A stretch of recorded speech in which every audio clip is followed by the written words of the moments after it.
Alors, salut à tous et à toutes. Donc, dans cette vidéo, on va introduire le concept de view model. Alors, rappelez-vous, dans le dossier, dans le package core et dans le package view model, c'est ici qu'on va définir donc nos view models. Alors, l'idée du view model, en fait, c'est assez simple. On veut pouvoir écrire une classe, en fait, des classes qui vont nous permettre de gérer donc la validation des données dans nos formulaires et également l'échange de données avec nos différents templates, c'est-à-dire nos différentes pages HTML. Okay. Donc, View Model va nous permettre donc de l'échange de données hein, sous un format de dictionnaire en Python hein, entre justement notre backend et les fichiers HTML. Okay. Donc, voyons ça plus concrètement de plus près. Donc, je vais venir ici, je vais créer un nouveau fichier et je vais appeler ça base view model. Donc, je vais appeler ça base view model. Et ici, je vais donc commencer. Alors, je vais commencer à nommer d'abord mon module. Hein. Donc, base view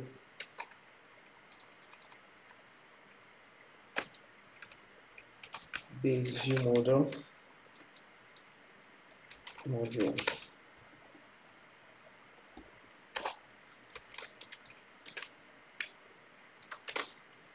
Ok. Donc, c'est bon comme ça. Là, je vais front typing. J'aurai besoin de ça. J'aurai besoin de front starlet.request. Alors, Starlet, c'est la librairie sur laquelle, à partir de laquelle FastAPI a été créée. Hein. Donc, ne soyez pas très surpris souvent de voir Starlet. Voilà. Donc, FastAPI a été créé à partir donc, justement de cette librairie Starlet. Alors, je vais importer ici donc la requête request. Donc, je vois ici, je fais from app, from core, .cookies, .cookie, out, get user via cookie. Ok. Donc là, je vais donc créer ma classe que je vais appeler view model base. Deux points. Et à partir d'ici, donc je vais venir créer ma fonction init qui va prendre en paramètre la request que j'ai défini, que j'ai importé plus haut. Elle ne va retourner aucune valeur. Ok, donc à l'intérieur, on aura justement besoin de cette requête sim self.request égale, alors du type request égale request. Voilà. Donc je vais définir une autre variable que je vais appeler self.error. Error, si sera pour les messages d'erreur hein, au niveau de nos formulaires. Donc des erreurs du genre voilà, le mot de passe doit avoir au moins 6 caractères, 7 caractères. Donc, si l'utilisateur entre un mot de passe qui n'a pas ce nombre de caractères-là, au moment de l'enregistrement sur le système, alors un message d'erreur est généré. Donc, c'est à quoi sert donc cette variable d'erreur?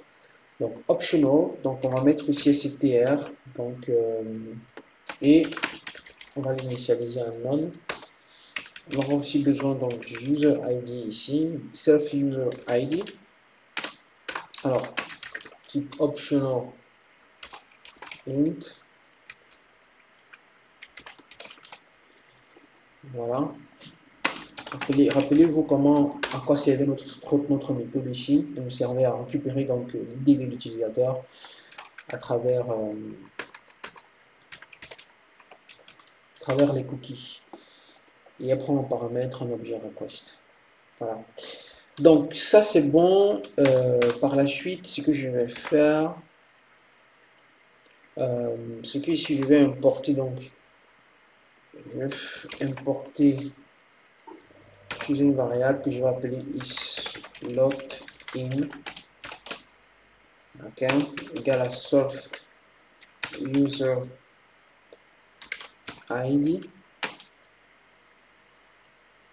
is not none. Donc uniquement si donc le user ID est valorisé, donc parce qu'il peut avoir des cas où il n'y a rien dans le cookie, l'utilisateur est déjà déconnecté ou quelque chose comme ça.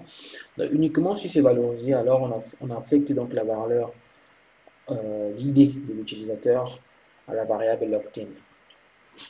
Et puis je vais me définir en fait cette méthode que je vais appeler toDict, qui va me convertir donc mes données en dictionnaire. Donc c'est ça l'idée. L'idée c'est de pouvoir retourner sauf donc chacun de nos paramètres en dictionnaire. Voilà. Donc c'est un peu ça l'idée. Et c'est comme ça qu'on va, à travers donc cette méthode ici, on va envoyer les données dans nos templates HTML. Ok. Voilà, donc le base view model a été défini. Donc ça c'est le base view model. Maintenant ce qu'on va faire, c'est qu'on va créer justement le view model pour le login. Et le concept en fait est le même. C'est-à-dire il n'y a rien de compliqué. Donc je viens ici, je suis le même principe. Par convention ou par souci de lecture, je vais l'appeler login, mais je vais tout simplement ajouter à la fin view model, comme ça. Okay? Login view model, comme ça ce soit plus explicite. Donc, ici je vais appeler ça mon login view model. Ok. Donc ici je vais importer donc from starlet request toujours, je vais importer la classe request et from base view model, je vais importer donc le base view model avec la classe view model base, tant pour moi. Donc je crée donc ma classe login view model. Alors ma classe view model, login view model, va hériter donc du view model base. Voilà. Donc je crée donc le constructeur. Okay. Je passe toujours la variable request de type request, okay, qui ne va rien retourner comme valeur, donc none. Et puis à l'intérieur, donc je vais invoquer donc le constructeur de la classe de base. Et comment est-ce qu'on fait ça en Python? On va utiliser donc le mot-clé super et je vais passer point init. Voilà. Donc, et je vais passer donc la variable request. Ceci va invoquer donc tout simplement le constructeur donc, de cette classe avec du moins et du coup si tous ces paramètres, tous ces variables ici définies ici seront accessibles ici à l'intérieur de cette classe. Voilà, donc je vais ajouter donc pour le login, on a besoin de quoi? On a besoin de l'email et on a besoin du mot de passe, n'est-ce pas? Donc je vais faire soft email et je vais initialiser une chaîne de caractères vide. Donc je vais faire si self aussi, alors password, et je vais initialiser une chaîne de caractères vide. Ok. Donc par la suite, je vais venir ici créer une fonction que je vais appeler, alors une fonction, voilà, asynchrone, que je vais appeler load.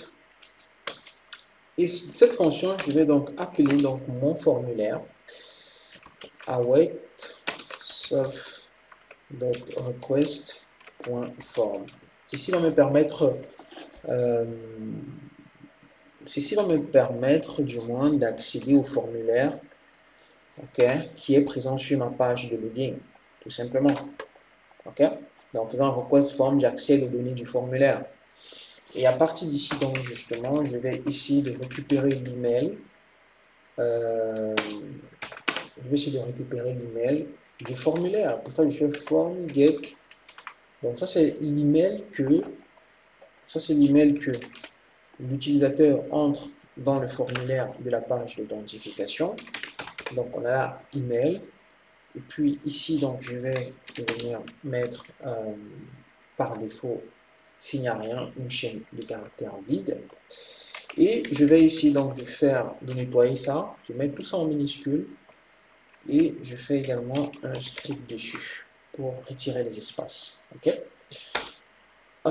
Donc, je fais de même pour le mot de passe. Donc, self password. Donc, je récupère donc le mot de passe de mon formulaire. Voilà, s'il n'y a pas, on envoie. S'il n'y a pas, on prend une valeur par défaut qui est une chaîne de caractères vide. Et là, donc, je fais strict tout simplement pour tirer les éventuels espaces. Ok. Donc, ici, je vais donc dire ceci. Donc, si if not self email, donc ça veut dire que si l'email n'est pas valorisé, ou alors si self, ou alors or not self.email strict. Dans ce cas, on affiche un message d'erreur.